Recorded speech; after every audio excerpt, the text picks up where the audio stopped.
Hello friends, my name is Adele, welcome to my channel. Today I'm going to be sharing 10 tips that I have for incoming college freshmen. I am going to my sophomore year, yes.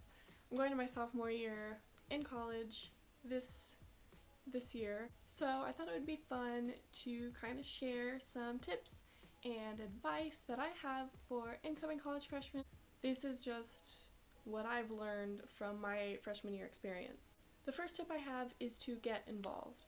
I did not get involved as much as I would have liked to my freshman year, but I do know that it can help you make friends and meet people. I did go to a few things at the beginning of the year, but I didn't really stick to it.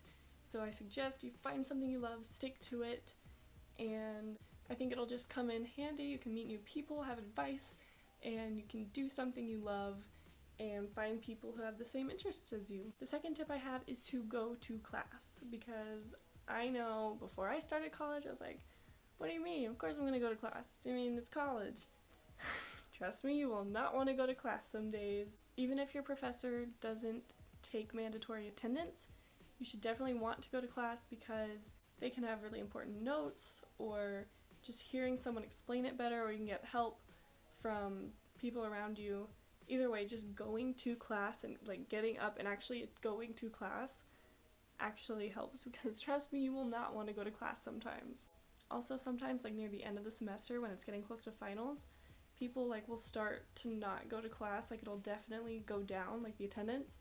And so some professors, I've had professors who are well, the few people who are here today, you get, extra credit, or you get, we'll go over the review or something. So definitely go to class, because you never know when that will be. And it's just important. The third tip I have is to read the syllabus. The professors will have these online, or they'll hand them out to you before classes start or at the beginning of class or something. Read it, memorize it, write dates down, put them in your planner. That syllabus has everything that you will need for the semester. If it's online, I suggest you print it out unless you can go back to it and actually remember to look at it, and just always keep it in a place where you can see it, or bookmark it on your computer if you don't print it out.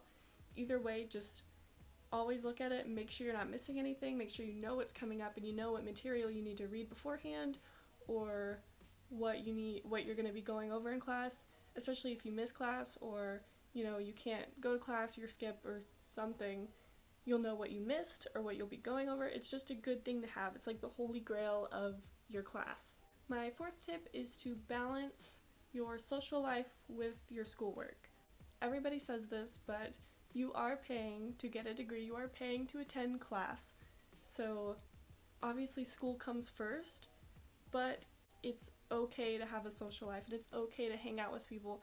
Obviously don't go out and party every single weekend or every day or whatever.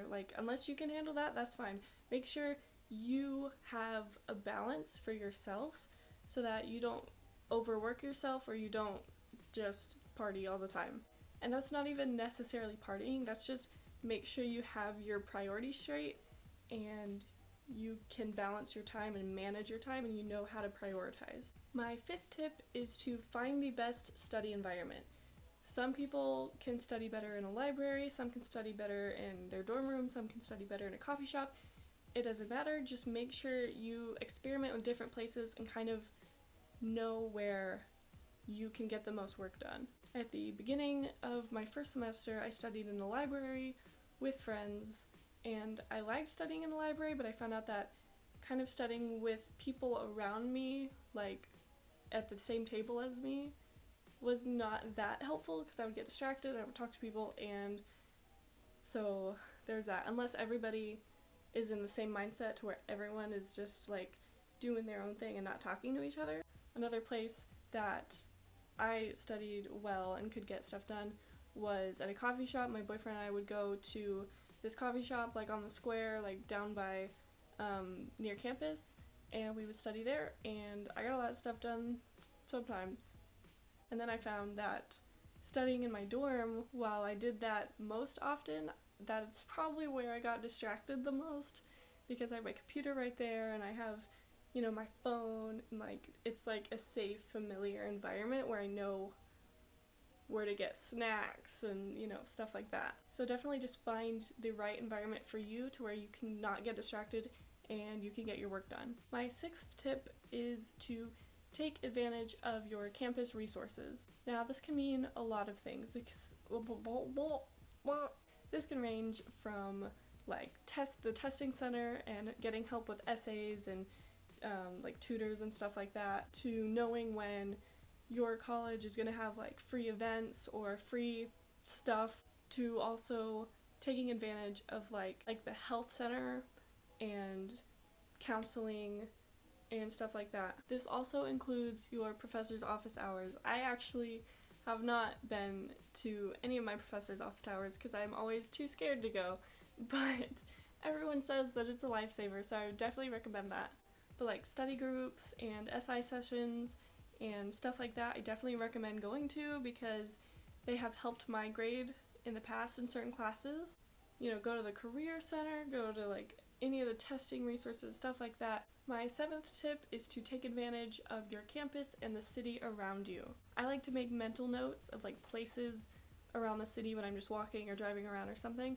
I just make a note of somewhere that I want to go one day, or someplace I want to visit, a restaurant I want to try, something like that. I just always like to see what's around me, just to familiarize myself with this environment, because you're going to be going here for the next 4 years or 3 years, however long it takes to get your degree.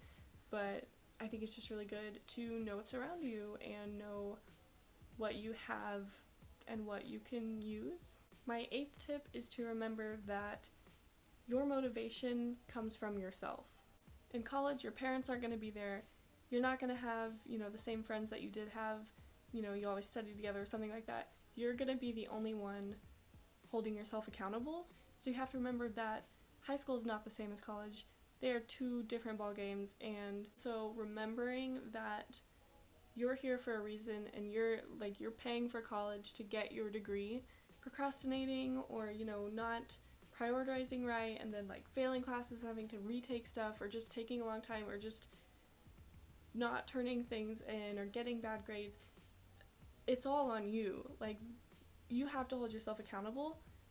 This is not high school, okay? Things are going to be different, and you just have to remember that and find the best method for you to study and take notes and get the things done that you need to do. My ninth tip is focus on your mental health. College can be stressful. It can be very hard at times, and you want to pull your hair out and scream at Blackboard while, you're trying to get this essay done 5 minutes until 11:59. So I understand it can be hard. You need to focus on your mental health. Remember that that is the most important thing. Your mental health comes before school. I know that's a little hypocritical to what I said before about how your school is more important than your social life, but it's true. You have to take care of yourself and your own mentality and your own health to even succeed in school. So this kind of ties in with taking advantage of campus resources, because if you're really struggling and you really need help and you're just, constantly in a state of panic and anxiety, go to the health center, get therapy or something like that. That's what I did, and it helped so much. Don't be ashamed, don't be embarrassed. Take care of yourself before anything. Get that, because that always comes first. And my last tip is to remember that your college experience will be different from other people's college experiences. I know sometimes we can get into this, spiral of my life doesn't look like this person's life, or we'll be on social media or something like that, and we'll say, why aren't I having the same experience that this person's having? Everybody's experience will be different. Don't go into college thinking that you're going to have this picture perfect cookie cutter experience when that's not the case. That's not going to happen. College will be hard, and college will be super fun at times. You have to balance that. You have to just know that, it's what you make it. It's what you make of it and what you make happen. Just remember that your experience will be different from other people's experiences, and that's okay. That doesn't mean, you're falling behind. It doesn't mean you're bad. It doesn't mean you're not doing something right. It's just different. Anyway, that is it for my college freshman advice video. I hope you enjoyed and maybe learned something from the tips I had for you. If you liked it, please give it a thumbs up. Subscribe if you haven't already, because that would be so great. Again, thank you so much for watching, and I will see you in my next video. Bye!